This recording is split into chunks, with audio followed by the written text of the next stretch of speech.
Hello viewers, welcome back to my channel. Here is another episode of the orchid species you can grow at home series. Today's spotlight orchid is the beautiful and mesmerizing Rhynchostylis retusa, the most beautiful orchid and, in my opinion, the queen of all orchids. This is the state flower of Assam and Arunachal Pradesh states in India. Here we call it as the kopou phul. It is the symbol of culture, traditions and emotions of the Assamese people.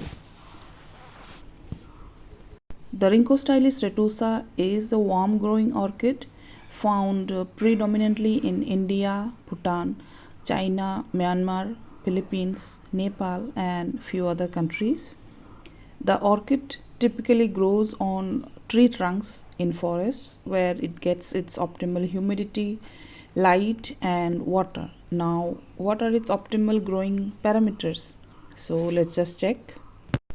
The retusa needs very bright but filtered light.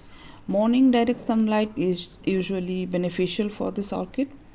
Whether you grow it inside your house or in a shade house, you need to protect it from direct afternoon sunlight. Also, you need to protect it from reflected light that may come from your window glass or a heated wall. For any orchid, proper air circulation is always necessary. If there is air movement continuously, the orchid grows properly. The orchid roots will get proper humidity. It also helps to dissipate any heat that may accumulate during summer, sunny and hot days, and it will help to dissipate the heat that may accumulate around your orchid.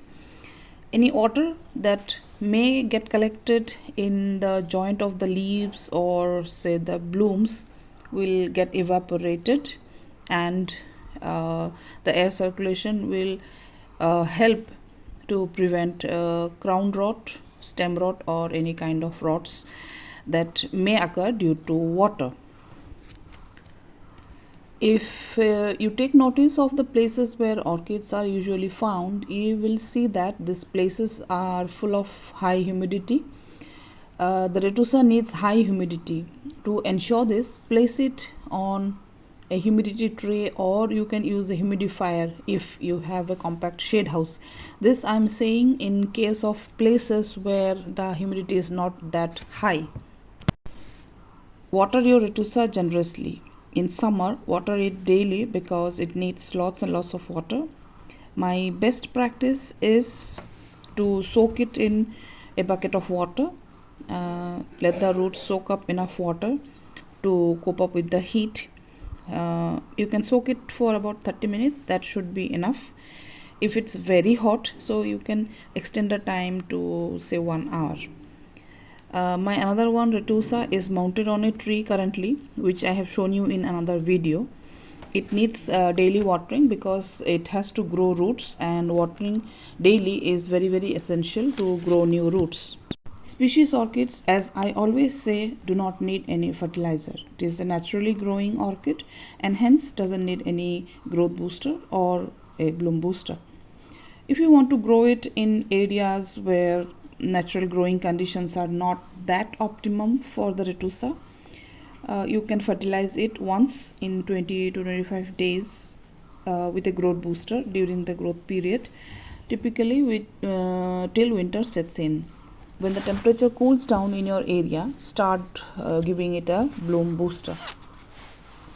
This orchid typically doesn't have a rest period and may grow 1 or 2 leaves during winter. Also, it should be watered in winter also, but on alternate days.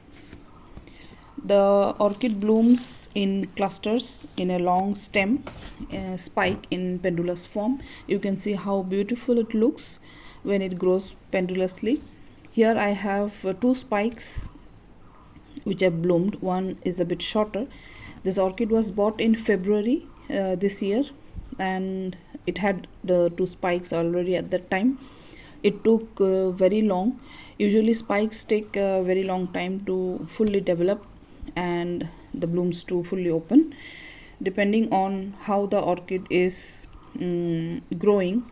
Because I had bought it from another place and it had a slight change in the growing conditions, so the spike has not elongated to its full length. Typically the spike of a retusa can grow up to say 40 centimeter, that long, but mine, you can see, it is not that long.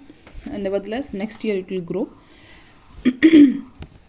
The blooms are very pretty, very fragrant. The petals are white with pink dots all over.